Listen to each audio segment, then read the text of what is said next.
नमस्कार दोस्तों, आप सभी का स्वागत है श्री एजुकेशन ग्रुप पर। श्री एजुकेशन ग्रुप की इस पर्टिकुलर सीरीज में हम जानने की कोशिश कर रहे हैं self and personality chapter 2 of class 12th NCERT.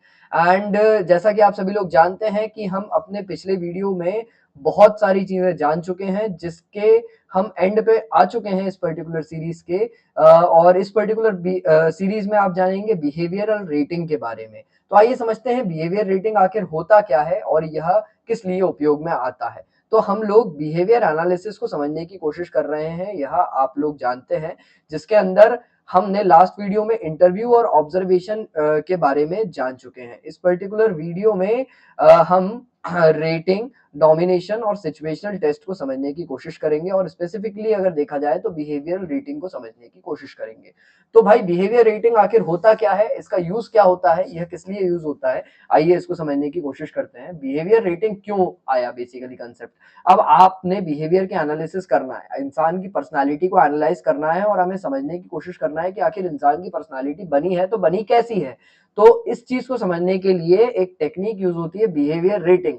अब यहाँ पर क्या होता है, आप रेटिंग नहीं देते, एज अ साइकोलॉजिस्ट आप रेटिंग नहीं देंगे।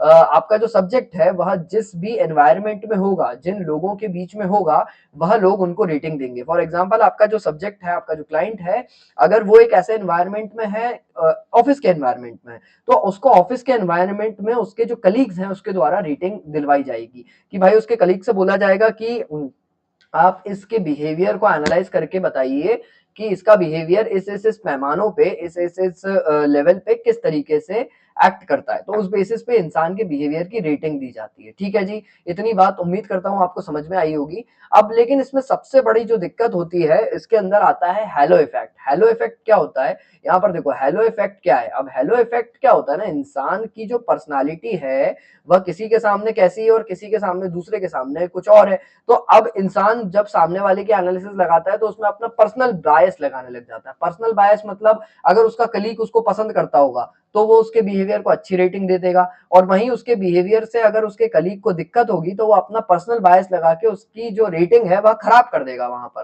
तो इसी को कहते हैं हैलो इफेक्ट। ठीक है जी, इतनी बात उम्मीद करता हूं आपको समझ में आई होगी।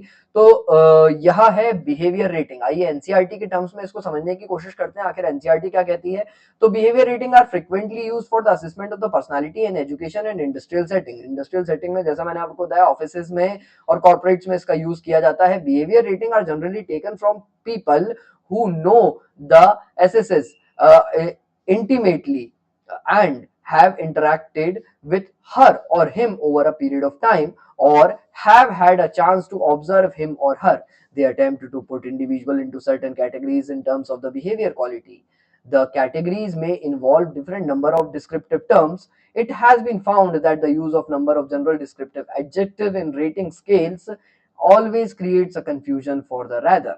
In order to use the rating effectively, the traits should be clearly defined in terms of carefully stated behavior anchor. So the method of rating suffer from the following limitations. अब इसके कुछ limitations है, जैसा कि मैंने आपको बताया कि rater often display a certain kind of bias that colors the judgment of the different trait. For example, most of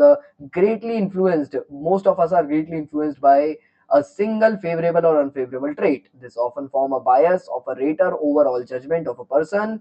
This tendency is known as the halo effect. जैसा कि मैंने आपको बताया, हेलो इफेक्ट क्या है, आप अपना पर्सनल बायस लगा रहे हो अगर अपनी रेटिंग देते समय, तो उसको ही कहा जाता है हेलो इफेक्ट। अब दूसरा जो इसका लिमिटेशन है, जो दूसरा limitation, major limitation behaviour rating का है, वह क्या है। Rater have a tendency to place individual either in the middle of the scale called the middle category bias by avoiding the extreme position, or in extreme position called extreme response bias by avoiding the middle category of the scale. अब क्या होता है, अगर आपका बहुत चहीता इंसान है, आपका ऑफिस में जो कलीग है वो बहुत चहीता है, तो आप उसको हमेशा ऊपर के कैटेगरी में रखोगे, तो उसको कहते हैं एक्सट्रीम रिस्पॉन्स बायस। लेकिन वहीं आप अगर उस एम्प्लॉय को अपने अंडर में रखना चाहते हो और उसको बढ़ने नहीं देना चाहते, या फिर आपकी मेंटालिटी ऐसी है कि सामने वाले की पर्सनालिटी को आप ऐसे जज करते हो कि वो हमेशा मुझसे नीचे रहे, तो उसको कहा जाता है middle category bias. Individual either in the middle of the, तो उसको नीचे रखना चाहोगे तो उसकी जो रेटिंग आप दोगे वो मिडिल लेवल पे दोगे, तो उसी को कहा गया है मिडिल कैटेगरी बायस। ठीक है जी, okay. The tendency can be overcome by providing the raters with appropriate training और by developing such scale in which the response bias is likely to be small. ठीक है जी, तो इस तरीके से आज के इस पर्टिकुलर वीडियो में हमने जाना कि बिहेवियर रेटिंग क्या होती है, बिहेवियर रेटिंग किस तरीके से करी जाती है, और अगले वीडियो में हम नॉमिनेशनल और सिचुएशनल टेस्ट को समझने की कोशिश करेंगे। उसके बाद ये चैप्टर पूरी तरह से खत्म हो जाएगा। उसके बाद के हम वीडियो में कुछ क्वेश्चंस जो आपके एनसीईआरटीज में दिए हुए हैं उसको समझने की कोशिश करेंगे और उसके आंसर्स को खोजने की हम लोग मिलकर कोशिश करने वाले हैं। तो उम्मीद करता हूँ आप लोगों को यह सीरीज पसंद आ रही होगी and you are enjoying this particular series by Shri education group SEG psychology, and will see you in the next video. Till then please do like, share and subscribe to this particular series, and you can also comment your doubts if you're having any doubts in this particular series. So thank you so much for patiently listening to this, and we'll see you in the next video. Tab tak ke liye bye bye. Thank you so much.